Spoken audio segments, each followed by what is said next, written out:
안녕하세요. 7월 마지막 주 무슨 일이 있었지 시작합니다. 먼저 국내 이슈부터 볼게요. 용적률 확 풀어 용산의 아시아 실리콘밸리. 26일 오세훈 시장이 용산 일대를 서울 시내 첫 입지 규제 최소 구역으로 지정을 해서 용적률을 1500% 초과하는 국제 업무지구를 만들겠다고 개발 구상을 발표했습니다.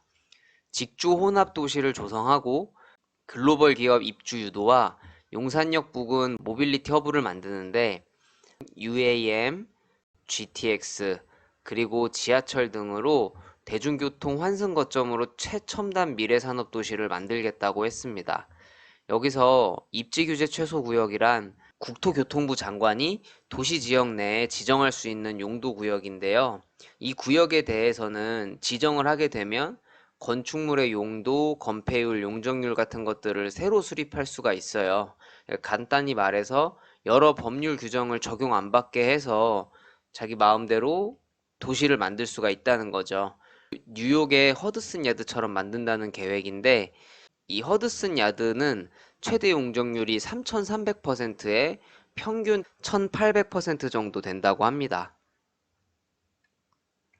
네, 용산 개발에 발맞춰 UAM법 내달 뜬다. 이게 이제 전 기사에서도 UAM이라는 게 이제 나왔었는데요. UAM이란 거는 얼번 에어 모빌리티라고 도심 항공교통의 영어 약자라고 보시면 돼요. 그래서 이게 말 그대로 도시 하늘을 비행하는 이동수단을 뜻하는 단어인데 우리가 생각하는 비행기랑은 조금 다른 그 수직으로 이착륙하는 헬리콥터 같은 이동수단이라고 보시면 돼요.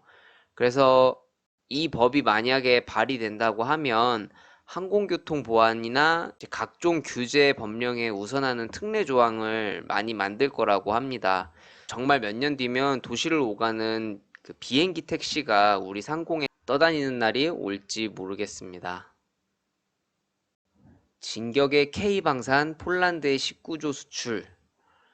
이게 우크라이나 전쟁으로 인해서 폴란드가 방위를 강화한다는 소식이 있었고, 폴란드에 있는 무기들을 우크라이나에다가 많이 지원을 했다고 그랬었는데요. 이제 그로 인해서 우리나라에는 역대급 수출 계약이 성사됐다고 합니다.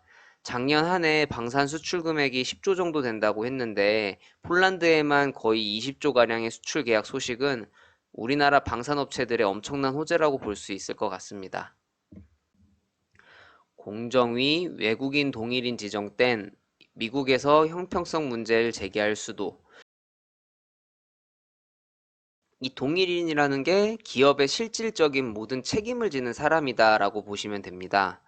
한국에서 사업 중인 외국 기업에 기업인에게 적용을 시키겠다는 건데 미국 행정부가 이 부분에 있어서 반대 입장을 밝혀서 시행령 개정을 하게 될 경우에 외교적 마찰이 예상된다는 기사입니다. 외국인이 사실상 지배력을 행사하는 우리나라 회사들이 몇 군데 있는데요. 이 대표적으로 S-오일, 쿠팡, 한국 GM이 있어요. 국내에 이 규제가 도입이 되게 되면 중복 규제가 될 수도 있고 지금처럼 지정을 안 하게 될 경우에는 외국인이란 이유로 이 총수 지정을 피할 수가 있어서 오히려 국내 기업들과의 형평성에 어긋나다고 볼 수도 있을 것 같습니다. 현황 파악과 좀 더 세심한 제도 설계가 필요할 것으로 보입니다. SK 미국의 반도체 패키징 공장 300억 달러 미국 투자. 이 최태원 SK 회장이랑 미국 대통령 바이든이 화상 면담을 했다고 하는데요. 이 미국이 SK그룹에 배터리 70억 달러 투자 외에도 220억 달러의 신규 투자를 하겠다고 약속을 했다고 합니다. 지방저축은행 연체율 오른다. 부실외관 되나? 코로나 이후 저축은행 부실채권의 질도 많이 떨어졌다고 하는데요. 27일 금융감독원 통계에 따르면 부실채권 중 회수 가능성이 낮은 채권이 점점 늘어나고 있다고 합니다. 여기서 부실채권이란 3개월 이상 연체된 대출금을 뜻하는데요. 금리가 계속 인상되고 부동산 시장도 침체되다 보니까 부실이 더 가속화되는 것으로 보인다고 합니다. 윤 바이오 규제 혁파 1년 걸리던 의료기 허가 80일로. 포스트 코로나 이후 신성장 동력으로 바이오 헬스케어 지원 방침을 밝혔다고 합니다. 혁신 의료기기 평가 기간은 기존 390일에서 80일로 단축을 하고 한시적 규제 면제 또는 유예를 해주는 샌드박스도 만들겠다고 하네요. 공매도 비중 30% 넘은 종목 하루 동안 공매도 거래 금지. 7월 28일에 불법 공매도 근절을 위해 제도를 손볼 것이라고 기사가 났습니다. 개인 투자자 공매도 담보 비율을 140%에서 120%로 줄인다고 하는데 사실 이건 의미가 없다고 보고요.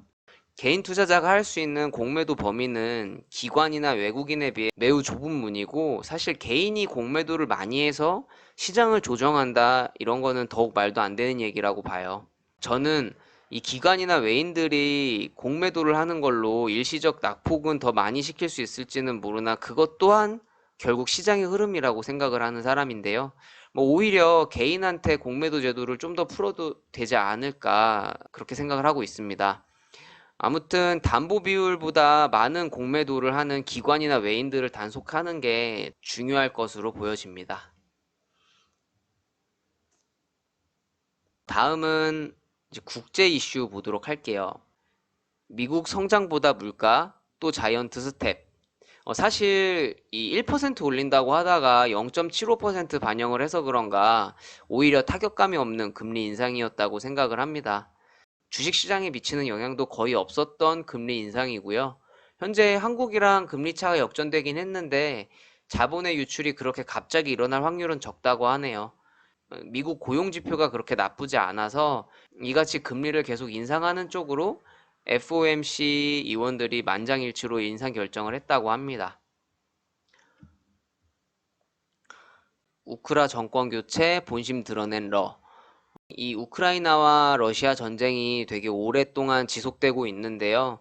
러시아는 아프리카를 순회 방문하면서 우크라이나 침공에 대한 지지를 확보하기 위한 움직임을 보이고 있다고 합니다. 이거는 사견인데 이미 많은 언론에서 러시아군의 무단 침략과 민간인 학살을 보도를 했어요. 이 국토 침략 전쟁이 정당화된다면 상대적으로 국방력이 약한 국가들이 계속 이런 침략의 타겟이 될 수도 있다라고 생각을 합니다. 절대로 러시아가 우크라이나를 침략한 게 세계적으로 지지를 받아선 안 되겠죠. 러시아, 미국과 우주협력 마침표. 이 러시아가 국제우주정거장을 탈퇴하겠다는 소식인데요. 미국과 러시아는 서로 공존하는 형식으로 우주정거장에서 상호 보안 관계로 이 ISS 프로젝트를 진행했었다고 하는데요. 이게 다 러시아 우크라이나 전쟁으로 인한 제재를 타개하고자 러시아에서 외교 광수로 계속해서 이런 행동들을 보이고 있다라고 보여집니다. 이 우주협력뿐만 아니라 러시아산 천연가스를 무기로 유럽에도 이 외교적 제재를 풀라고 압박을 하고 있는데 전 세계적으로 러시아 손에 세계가 흔들리고 있다라고 보여지는 부분입니다.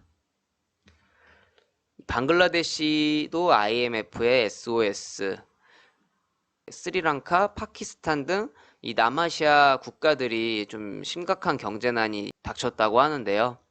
방글라데시도 긴급자금 대출 요청을 IMF에다 요청했다고 하네요. 이상으로 7월 마지막 주 무슨 일이 있었지 마치도록 하겠습니다. 감사합니다.